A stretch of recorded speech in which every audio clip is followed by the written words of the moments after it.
Dans Luc chapitre 7, versets 37 et 38, il nous est parlé d'une femme qui connaissait quelque chose du Seigneur Jésus-Christ. Elle vit ses péchés, vint à lui, montra sa repentance par ses larmes, puis répandit longue sur ses pieds, avec le désir de prouver son amour pour lui. Elle savait seulement que le Seigneur Jésus-Christ pouvait pardonner ses péchés. Et avec cette foi, elle apporta longue de nard, une aromate précieux. C'est la seconde étape. Nous commençons à mieux discerner ce que les péchés sont en nous lorsque nous commençons à marcher avec le Seigneur Jésus-Christ. Plus nous vivons près de lui, plus nous réalisons combien corrompus et pécheurs nous sommes et combien miséricordieux est le Seigneur. Au tout début, nous aimons le Seigneur Jésus-Christ et nous avons juste commencé à l'adorer. Ensuite, le désir de changer se fait en nous. Nous voyons notre état corrompu, les pécheurs que nous sommes et combien miséricordieux est le Seigneur. C'est pourquoi nous devons remercier et louer Dieu pour le don du Seigneur Jésus. Partout où nous allons, nous ne pouvons pas nous empêcher de témoigner. J'étais pécheur et le Seigneur Jésus-Christ m'a pardonné. J'étais dans les ténèbres et le Seigneur m'a conduit dans la lumière. Je n'avais pas de joie et mon Seigneur m'a donné la joie. Je n'avais pas la paix et le Seigneur m'a donné la paix. Jean chapitre 12 relate l'histoire d'une femme très reconnaissante parce que le Seigneur Jésus-Christ avait ressuscité son frère de la mort.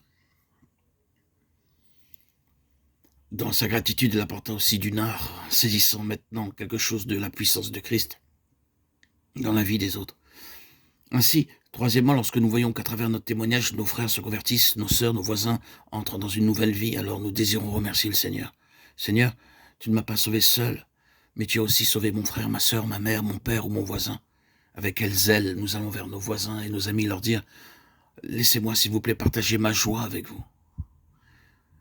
Quatrièmement, dans Matthieu chapitre 26, versets 7 à 12, 2 jours avant la fête de la Pâque, une femme apporta un parfum de très grand prix et le répandit sur la tête du Seigneur. Elle le fit pour sa sépulture, parce qu'elle savait par la foi qu'il allait mourir et être enseveli pour tous les pécheurs. La femme, dans Luc chapitre 7, ne pouvait voir que ce que le Seigneur avait fait pour elle, personnellement. Mais cette femme pouvait voir ce qu'il ferait pour le monde entier. Matthieu 26, 13.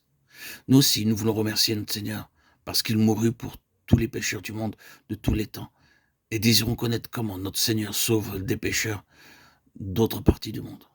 Avant d'être convertis, nous ne nous étions jamais souciés de ce que faisait notre Seigneur dans d'autres pays. Maintenant, nous voulons savoir comment il sauve les pécheurs du Japon, en Chine, en Orient, en Extrême-Orient, en Russie, en Asie, en Amérique, en Afrique, en Australie, en Europe et partout dans le monde.